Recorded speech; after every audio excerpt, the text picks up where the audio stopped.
i-open mo lang ang iyong personal Facebook account and yung tatlong line na to, pindutin mo yan. And then yung pages. And pindutin mo yung create. And get started. And dito, i-type mo lang kung ano yung gusto mong page name. Okay, halimbawa, simple yan. Official. And then, next natin. So, dito, nakalagay na dito yung popular categories. Pero kung wala dyan yung gusto mong ilagay, is mag-search ka lang dito. Halimbawa, katulad ko, gumagawa ka ng mga videos or nag-upload ka, nag-create ka ng mga content, is lagay mo lang digital creator. Search. So, yan. And then, pwede ka rin mag-add pa ng kung ano. Halimbawa, katulad ni Ninong Rai, is nagluluto ka. So, cooking, ganon. Cooking, kitchen, cooking. Basta, kung ano yung niche mo. So, ako ganyan na lang. And, pindutin natin yung create. And, so, finish setting up your page. So, success, you've created Simply Yan Official. So, now, add more details to help people connect with you. So, bio, halimbawa, tungkol saan yung ginagawa mo or gagawin mo sa Facebook. Halimbawa, tutorials, vlogs. So, mga ganyan.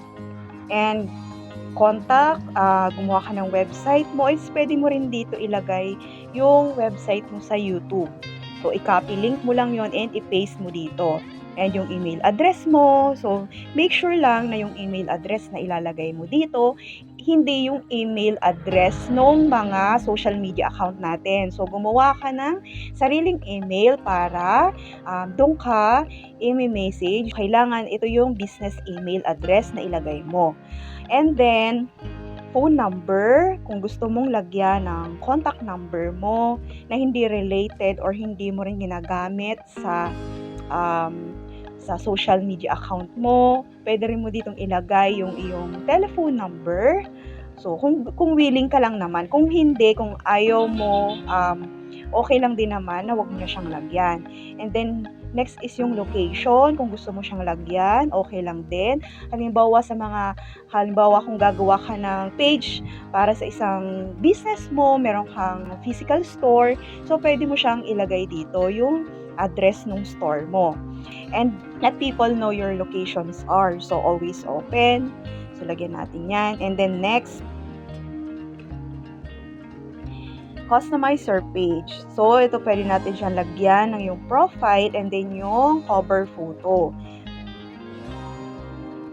So, halimbawa, yan yung cover photo ko.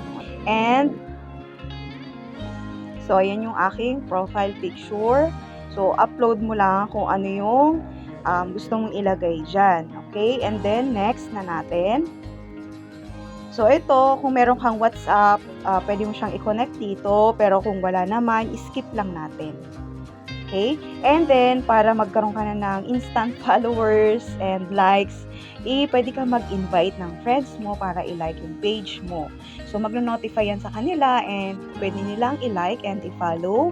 So, automatic, meron ka na agad followers. So, i-press mo lang yung invite friends. For example, yan, halimbawa, invite ko to, yung anak ko, yung asawa ko, ito yung mga kamag-anak ko. And send invites. Ganon.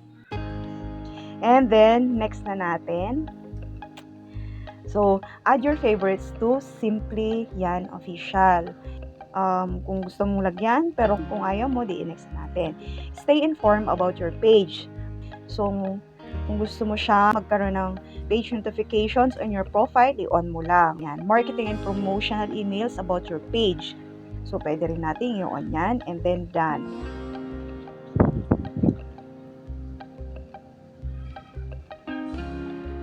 So, welcome to your new page. You're now switched out of your profile and into your page, Simply Yan Official. This means you'll have more confidence that you're sharing, liking, commenting as as the page. So, start tour.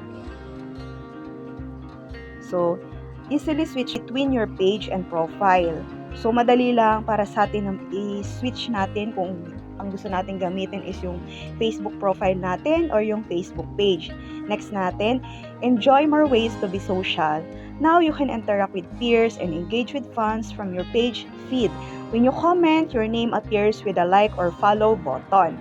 Okay, so yun yung kagandahan ng page kasi pag nagko-comment tayo sa isang post sa Facebook, ang page name natin ay mag-a-appear with a like or follow button. So, next na natin, get it done all in one place. Go to your professional dashboard to check insights like top performing content, create ads, and explore tools to help reach your audience. And done.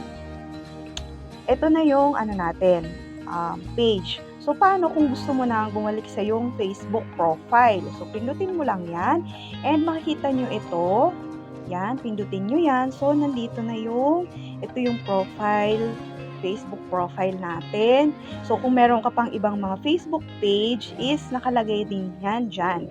So, I don't know kung ilang Facebook page yung pwede natin gawin. Pero ako kasi, pangatlo ko na to. So, example ko lang naman to. So, pangatlo ko na to, nakagawa pa naman ako ulit. So, meron ako ibang Facebook page and existing Facebook page and nakagawa pa ako ng iba pa.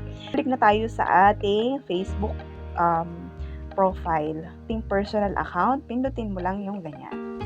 So, switching to yung ating personal account. So, kapag gusto mo ulit mag-login sa yung Facebook page, pindutin mo lang yan. And, so, makikita mo dito yung mga Facebook page na ginawa natin.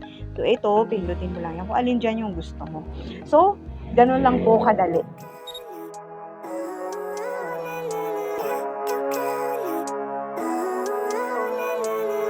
Living life, every day, late at night, not okay. All I want, and I pray, all I need are some better days.